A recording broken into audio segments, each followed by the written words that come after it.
Welcome back. Around 300 election violation cases have been registered at different police stations in Chennai ever since the Model Code of Conduct came to force in the run-up to the local body polls. The cases are booked against candidates of various political parties for allegedly violating the Election Commission norms during campaign.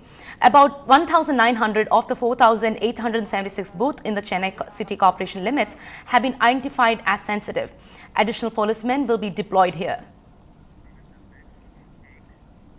In some good news for petitioners who approached the Chennai City Police Commissioner for help, sources from the police department say that the top cop has instructed the local police stations to address the grievances within 4 days, failing which petitioners can approach a grievance cell at the top cop's office about the inaction of the concerned police station.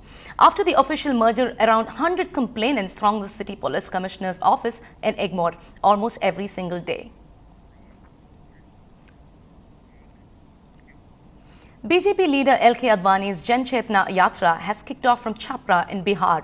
This morning, he was in Sitab Diyara, the birthplace of Jai Prakash Narayan. He's being accompanied by Arun Jaitley and Sushma Swaraj. Advani says his agenda is purely about fighting corruption. But ever since he announced the Yatra, there has been speculation about the real intention. Is Advani throwing his hat in the ring? Is this Yatra about projecting himself as a prime ministerial candidate for the BJP? LK Advani has not categorically ruled this out. वो 2008 तक की स्थिति बहुत अच्छी नहीं थी, लेकिन इतनी बुरी नहीं थी जितनी 2008 के बाद की स्थिति रही है। ये पिछले 2 साल 3 साल ऐसे बीते हैं कि आम नागरिक जगह जगह पर कहता है क्या यही सरकार चलती रहेगी? इसी प्रकार के घोटाले रोज आते रहेंगे। एक दिन एक घोटाला, दूसरे दिन दूसरा घोटाला। 38 दिन की यह यात्रा 20 नवंबर को नई दिल्ली में समाप्त होगी। मैं उम्मीद करता हूं कि उसके बाद शीतकालीन अधिवेशन होगा संसद का। मैं मानता हूं कि इस यात्रा के माध्यम से कि आम नागरिक में इस अनास्था के स्थान पर एक प्रबल आत्मविश्वास पैदा होगा कि हमारा भारत देश दुनिया के देशों में प्रथम स्थान प्राप्त कर सकता है। Senior BJP leader and leader of the opposition in the Lok Sabha, Sushma Swaraj, also spoke and backed Advani as the BJP's possible choice for PM candidate. मित्रों, आज यही नई राह दिखाने के लिए, लोगों के दिलों में नई उम्मीद जगाने के लिए, देशवासियों के मन में नया विश्वास पैदा करने के लिए आडवाणी जी जन चेतना यात्रा लेकर निकल रहे हैं। आज देश में ऐसा माहौल बन गया कि राजनीतिक दलों की प्रासंगिकता पर ही प्रश्न चिन्ह लग गया है। लोकतंत्र के अस्तित्व पर ही खतरा आ गया है। Barring differences, the Gujarat Chief Minister Narendra Modi has blocked support for Advani's Yatra. He also takes a dig at the Bihar Chief Minister Nitish Kumar, flagging off the Yatra. Modi writes on the BJP ally, once a Chief Minister of Bihar has stopped a Yatra of Advanji, it's a matter of immense pleasure that today the CM of the same state is flagging off Advaniji's Yatra. Now let's focus on the Lokpal audio tapes that are with NDTV. 5 members of Anna Hazare's team met with 5 government ministers 9 times to discuss the anti-corruption Lokpal bill between April and June this year. Just what transpired during these meetings at the drafting committee? The Lokpal audio tapes reveal just what were the points of contention and why the talks eventually broke down. Siddharth Pandey has more.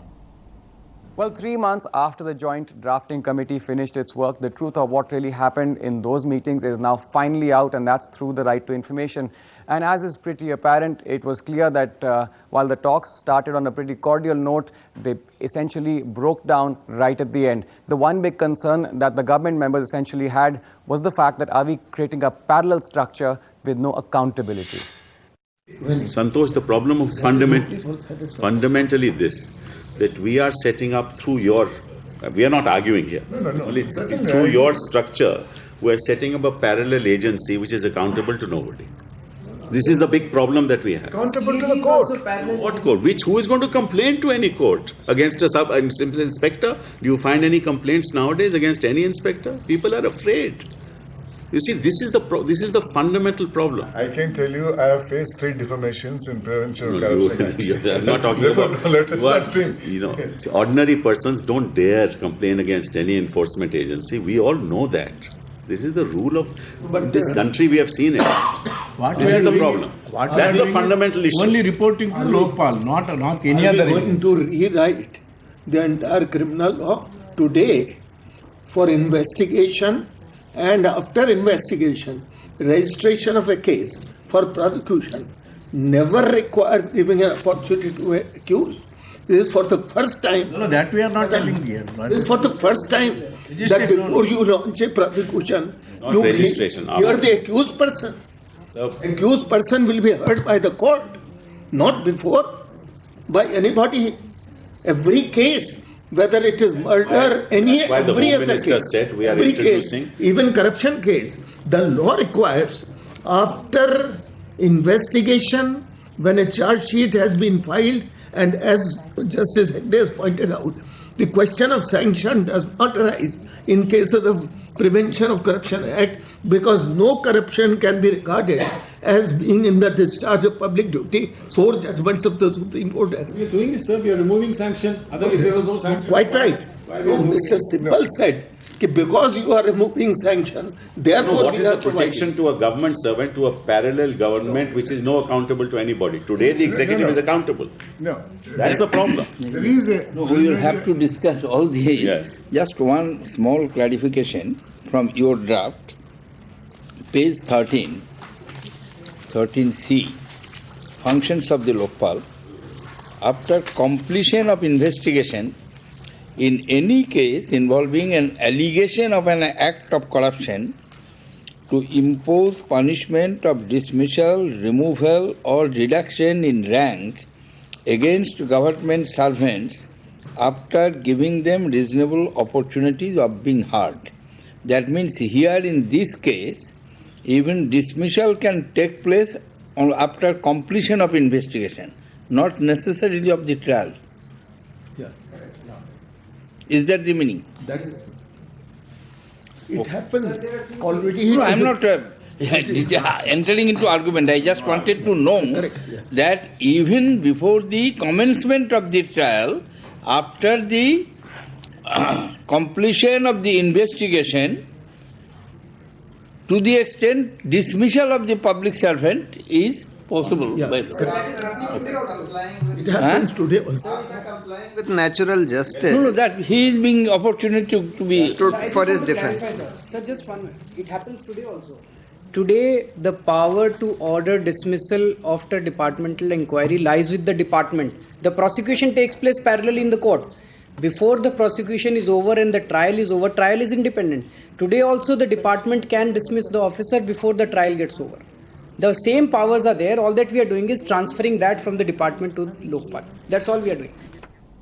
Meanwhile, Arvind Kejriwal has shrugged off a question about how the Congress's Digvijay Singh has dared the BJP to deny that Anna is their presidential candidate, saying that was up to Digvijay Singh to answer. Digvijay Singh says, and we've all heard this, and Digvijay Singh often provokes Anna Hazare's team, that Anna Hazare is the BJP's presidential candidate. And now he goes a step further and he says that if this is untrue, then the BJP must deny it publicly. So let BJP do it. What do you think? I don't know. It's a politics between BJP and Congress. So let them fight it out. What does one make of this constant, in a sense, provocation, reaction, provocation between Anna Hazare's team and Digvijay Singh? When I was interviewing Anna Hazare in Raleigh, I asked him, and he gave me quite an interesting anecdote, and he said, Digvijay Singh used to touch my feet. We used to actually work together in Madhya Pradesh. So obviously there was a time when Digvijay Singh was quite liked by Anna Hazare and vice versa. So what's happened? I really don't know. Only Digvijay Singh ji can tell about it. That today he says that Anna Hazare is mad and he should be sent to an asylum. And till yesterday he used to touch Anna's feet. So only Digvijay Singh ji can provide an answer to that, why he has changed. But this allegation made by him that Anna Hazare is looking to be the president of India now? I don't know where he got this idea from. It's completely absurd. Anna Hazare doesn't want to become president of India. Anna Hazare would be most satisfied person if there is no corruption in this country and everyone gets justice. The constant debate on the DRS will bring more news on it after the break.